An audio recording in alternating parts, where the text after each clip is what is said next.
Hey YouTube family, somebody asked me a question about pricing. But pricing is really going, it's kind of tough. And then I don't know if you were talking about for non-emergency medical, just for children, in general. I really don't know. Or if you were just talking about... In a quarter mile, turn left onto Morse Pond Road. It's my GPS, you guys. Sorry about that. But anyway, I just wanted to give a shout out to NEMT Reliable Transportation Service. I like them. Y'all guys want to do some consulting with anybody, check them out. And then I'll leave a link in here, description for the other. Turn left onto Morse Pond Road. For the other channel, for the guys that I like. I want y'all to check them out. But anyway, for pricing, I think the going rate, if you look on Google for non-emergency medical transportation, is the lowest rate is $35, but I know somebody that charges $90 to pick you up to get in his car. He charges you $90. Like I said, I've actually seen checks. He charged $90 round trip one. That's 180, 90 plus 90, 180. Continue on Morse Pond Road for 5 miles. And so it all depends on what area you in. Just starting out, you're not gonna make charge $90. This guy has all the state-of-the-art equipment, video cameras in his car, video cameras outside his car. He has nice vehicles, 2016 or better, you know. So, I mean, almost like you getting a luxury brand wheelchair van. So that's why he can charge what he charges, and he uses that as a part of his marketing strategy to charge what he charges. But you got to figure out in an area. So I would not charge no less than $35 for non-emergency medical transportation, and you take it up to where you want to take it up to, you know. But then of course you want to charge them after a certain amount of miles. You want to charge them per miles.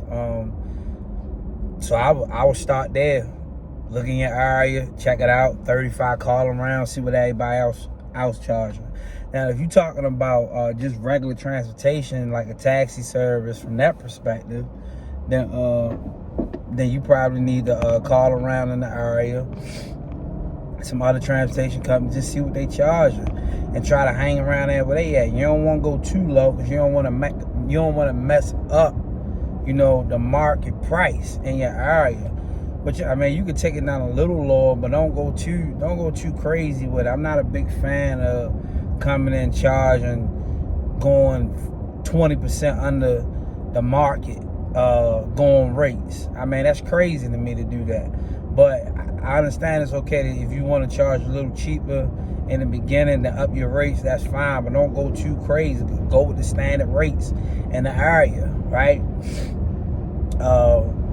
Because you're probably so busy. If you do go super cheap, you ain't gonna make it handle all the work. So you better off just getting a few clients, and you'll make the same amount of money that you was making if you had 10 clients with 5 clients, because you got the standard rates, but you're not working as hard, right? But I will call, and I will call around, and I will check that out. Now, if you're talking about child transportation, I charge weekly rates, and I charge, this year I only charge weekly rates because of the pandemic, so I don't do monthly rates. But next year, I'll probably start doing monthly rates again.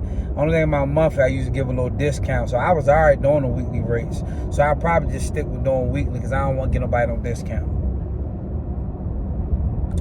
And also taking into consideration that gas prices are going up. And you should think about how much you're paying for your insurance. You got to think about gas. You got to think about maintenance.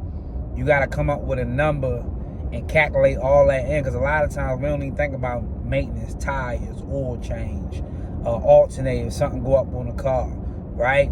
You got to add that in each month, even if you don't spend it, right? You got to add that in, because the car gonna break down eventually. Eventually, you're gonna have to get something done to that car, and that's something that I didn't do in the beginning. You know, was count maintenance in. So do all that. That way you'll come up with the right price. Do not be scared to charge your prices. That's something that,